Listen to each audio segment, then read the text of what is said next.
Вадим Редькин. Путешествие в каюте карцера. Часть первая. Уже потемневшим вечером четверга, 27 февраля, после проверки, когда двери камеры заморожены в кавычках изнутри для ночной жизни, принято считать, что ночь в СИЗО принадлежит арестантам, произошла нежданная попытка открыть снаружи дверь хаты. Шмон, то есть обыск, возникла одинаковая мысль в головах троих жильцов небольшого тюремного помещения, принявшихся не спеша размораживать дверь камеры, чтобы она поддалась снаружи начальникам не сразу и одновременно, но уже спеша, наводить надлежащий порядок внутри помещения. В конце концов в хату вошел майор, суточный старший по карцеру. Он слегка улыбнулся. Все прибрать успели. И вызвал меня на продол, тюремный коридор, где сказал: «Вам надо собираться в карцер». Известие, надо сказать, было неожиданным. А что я натворил? Стараясь сделать спокойный вид, уточнил я. «Так надо», — подчеркнуто спокойно сказал майор. «И вам лучше согласиться, не спорить, чтобы не находиться там долго». «Это оттуда?» – спросил я, кивнув глазами в сторону потолка, не имея, конечно, в виду небо, хотя, впрочем, все в жизни связано именно с его законами. Майор уловил мой взгляд, молча кивнул, подтверждая мои предположения, и добавил, чтобы к 9 утра я был готов, за мной придут.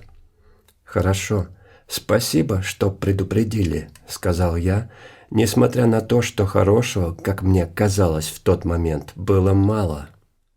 Под утро приснился сон. Запоминаются обычно как раз утренние сны. Мы с женой едем в легковой машине с горы, бездорожье. Машина становится неуправляемой. Кажется, что она может перевернуться. Я перекатываюсь от двери к двери на крутых поворотах.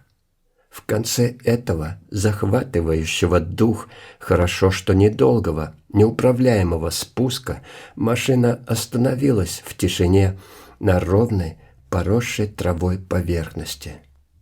Рядом стояла другая машина, из которой я услышал спокойный голос учителя. Ему что-то отвечала его жена. Запомнилось, во время этого опасного спуска моя жена держалась рукой за мое колено. В машине, кроме нас двоих, никого не было. Этот сон без двойного дна успокоил меня. Путешествие в карцер мне не избежать. Не мной оно придумано. Рулить можно не пытаться. Нет никакого смысла брыкаться. Все идет как надо. Спокойный голос учителя, рука жены лежит на моем колене. В 9 с минутами нового дня за мной пришел уже другой майор. «А чего с бородой?» – уточнил он. «Разве нельзя?» – удивился я. «В прошлый раз бриться вроде не требовалось». «Теперь нельзя», – был ответ. «Договорюсь с начальством», – выразил я надежду.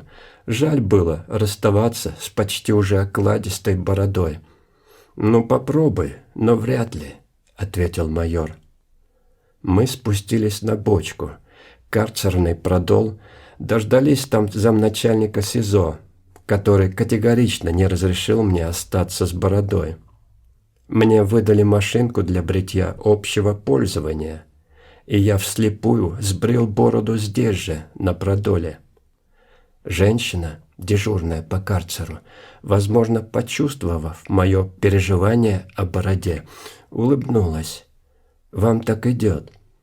«Спасибо за поддержку», — улыбнулся я в ответ.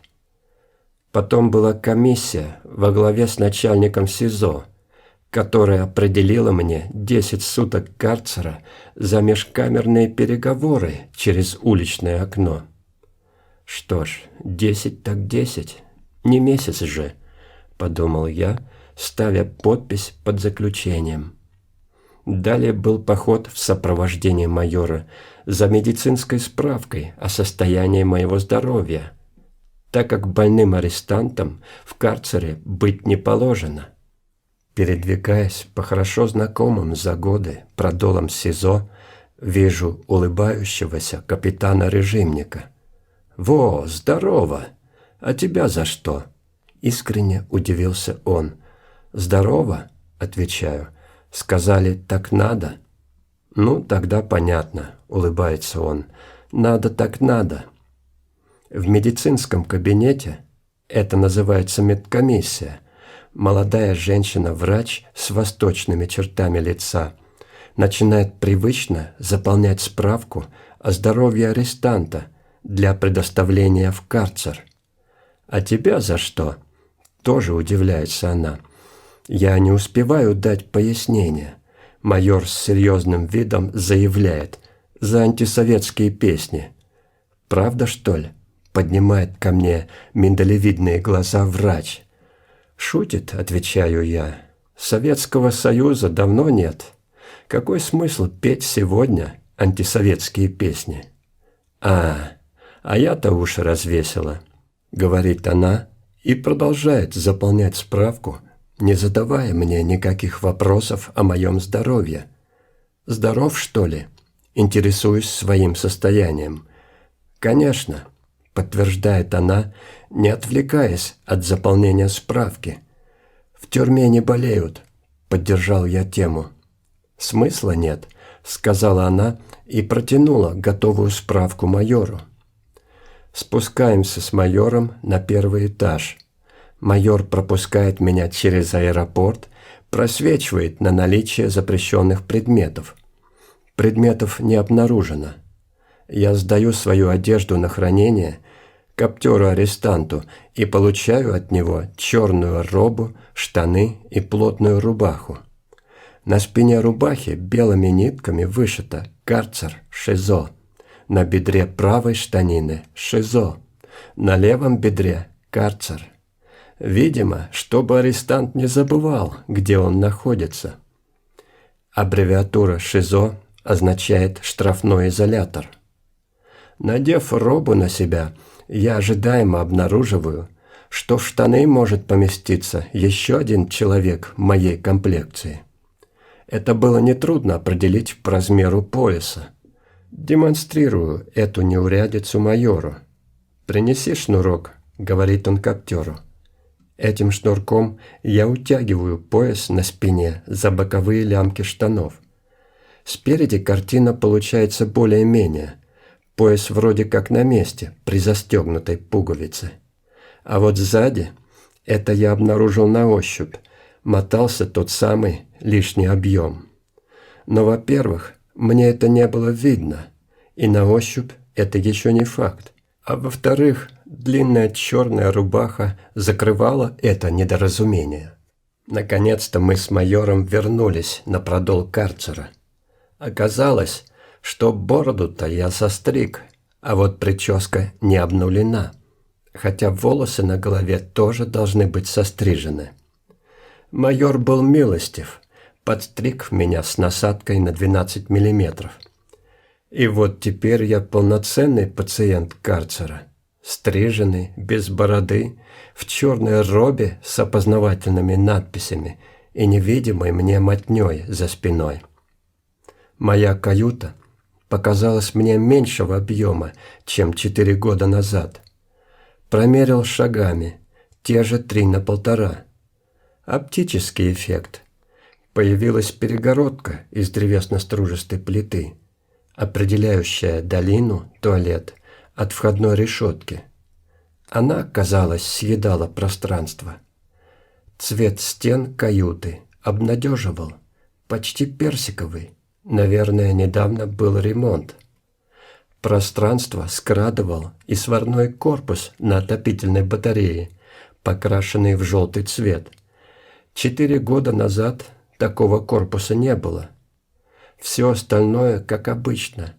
Примкнутые к стене нары, лежать на которых ты можешь только от отбоя до подъема, приваренный к полу стул размером 30 на 30 сантиметров, а к днищу, примкнутый к стене кровати, приварен столик, прямоугольник которого немного больше поверхности стула. С собой, как и прежде, ты имеешь тетрадь, ручку и бумаги по процессу.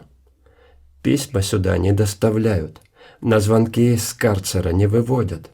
Дополнительное питание иметь с собой не дозволяется, что, конечно, является проблемой для вегетарианца. Подоспел первый мой обед. В карцере кормят хорошо, лучше, чем в СИЗО. Но я продолжаю быть вегетарианцем, поэтому не стал брать ни суп на куриных консервах, ни рис с тушенкой. Взял компот и свежий, еще теплый хлеб. Пекарня находится рядом с карцером. Блондер-арестант, развозящий во флягах еду, увидев через кормяк лицо возрастного вегетарианца, годящегося по возрасту ему в деды, выступил в роли фокусника, извлек откуда-то 3 вареных яйца и быстро сунул их мне через кормяк. Обед получился ярким, но не с позиции здорового питания. Я съел 2 яйца со свежим белым хлебом и запил это событие очень сладким компотом. Смог осилить только 1/3 кружки. Вскоре мой желудок подтвердил ошибочность описанного приема пищи. Я пообещал себе, что впредь не стану есть вареные вкрутую яйца со свежим белым хлебом и запивать съеденное сладким компотом. Оставшееся яйцо я спрятал среди мыльно-рыльных принадлежностей.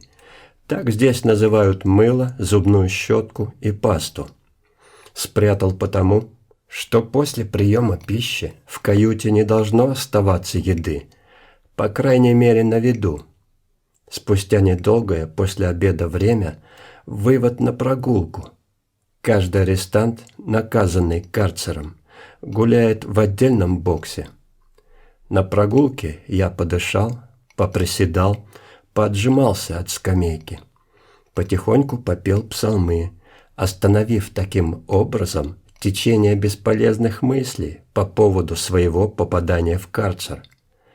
Познакомился с арестантами карцера, прогуливающимися в соседних боксах. Сказал несколько слов о себе.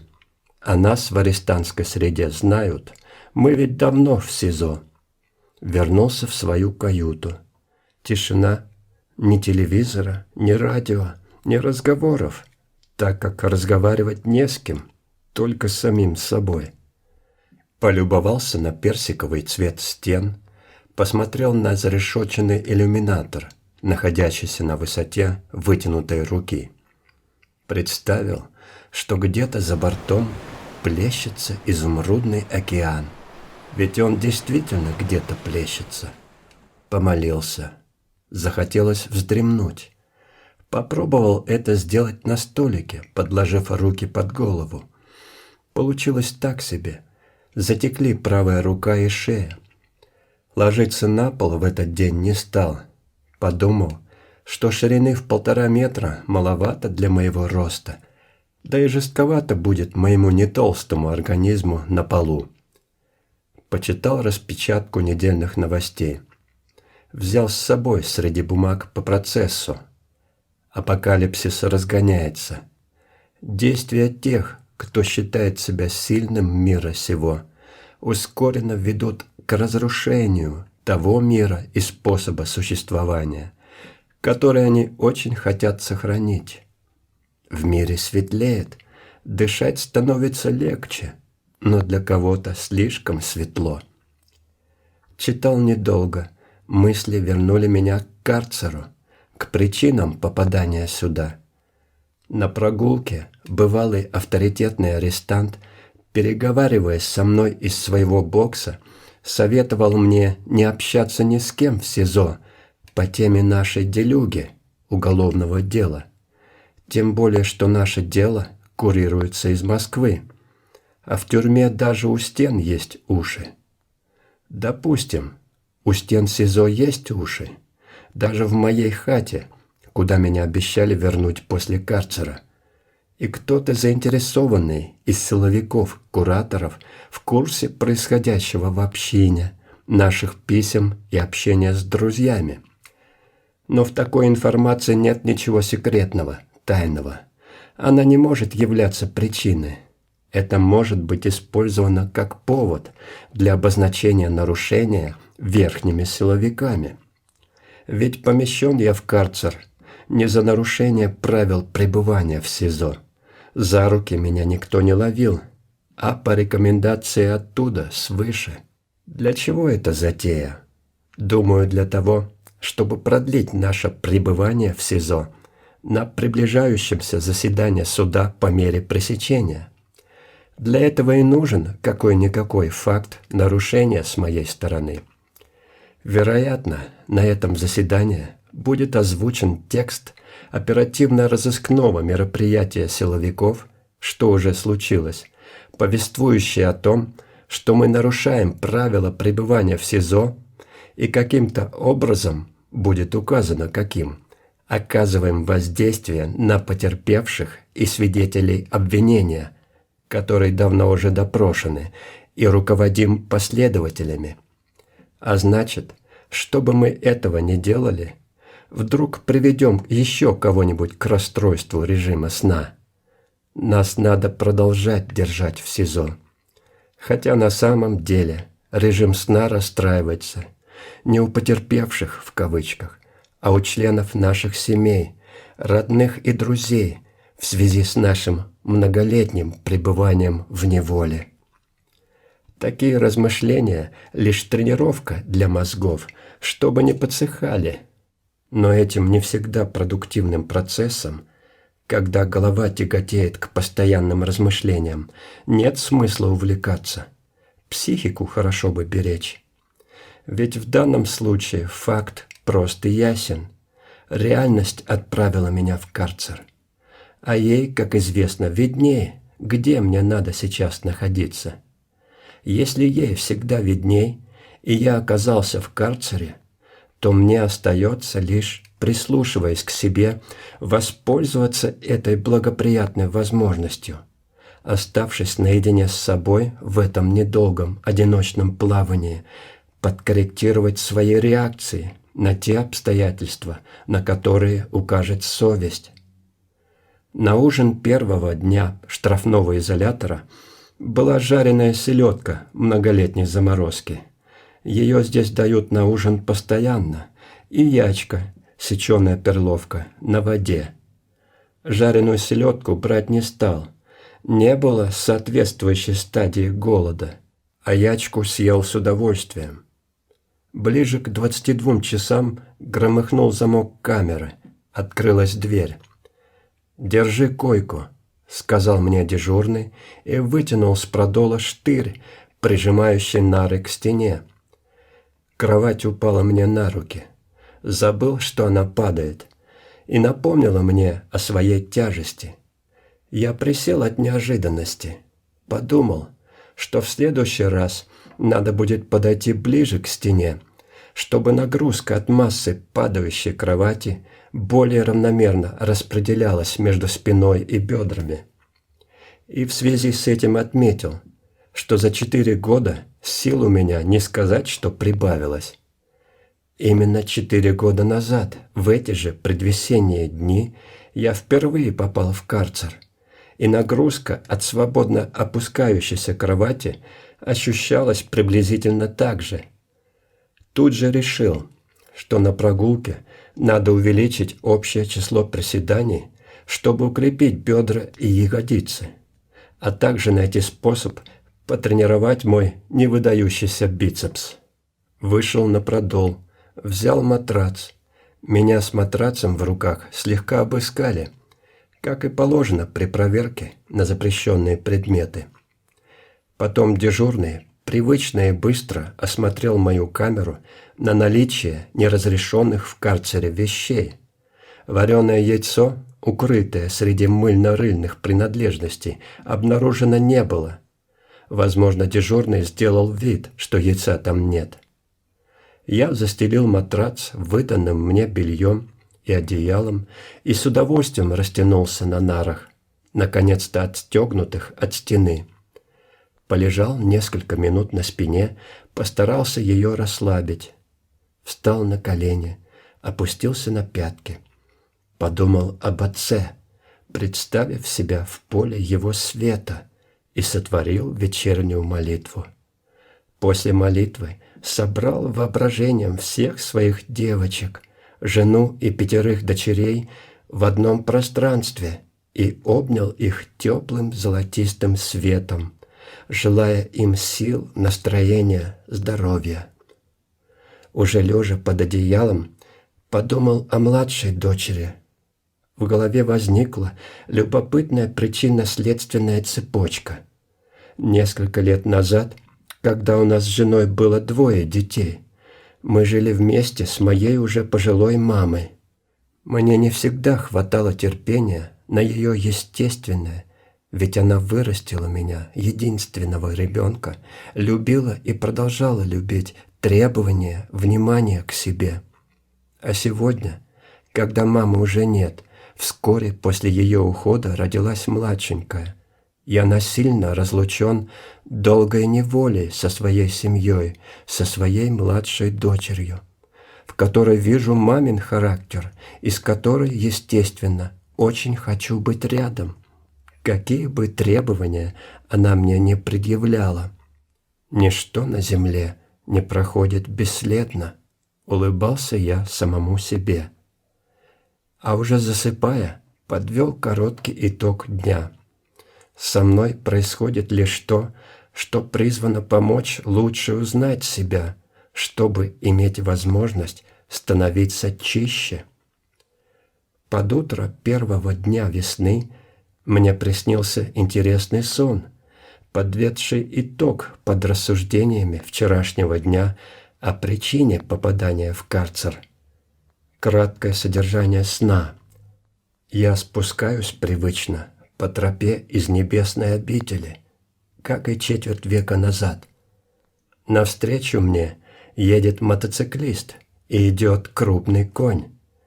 Я решаю их пропустить, и на повороте этой довольно широкой тропы схожу на обочину в некошенную траву и почти ложусь в эту траву, вытягиваясь вдоль поворота дороги, чтобы не помешать движению коня и мотоциклиста. Мотоциклист корректно проезжает мимо меня, а вот внушительный конь, несмотря на более чем свободную тропу, идет прямо на меня, не видя во мне препятствия для движения. Я напугался, конечно. Конь, заслонив солнце, прошел надо мной, хорошо, что я лежал, а не стоял, колыхнув траву, но не затронув меня. Мой испуг обошелся без травм. Сны, которые остаются в памяти, снятся в удобных для моего понимания образах. Конь – это статусная фигура королевской рати на шахматной доске, имеющая возможность двигаться не по прямой, как, к примеру, ладья, а более замысловато. Эту фигуру не волнуют правила движения. Уступаю я ей дорогу или продолжаю движение. Она будет делать ходы, как увидит нужным, вынуждая меня быть в неудобном положении. А что остается мне? Мне остается отлежаться в траве карцера. По содержанию этого сна может возникнуть риторический вопрос: есть ли совесть у этого коня? Совесть, как и карма, есть у всех. Предположу, что страх потери места в рядах королевской рати, а такой страх ныне равносилен страху потери жизни, крепко заглушает совесть. Но тут может возникнуть другой важный вопрос. А нужен ли такой бессовестный конь королевской рати?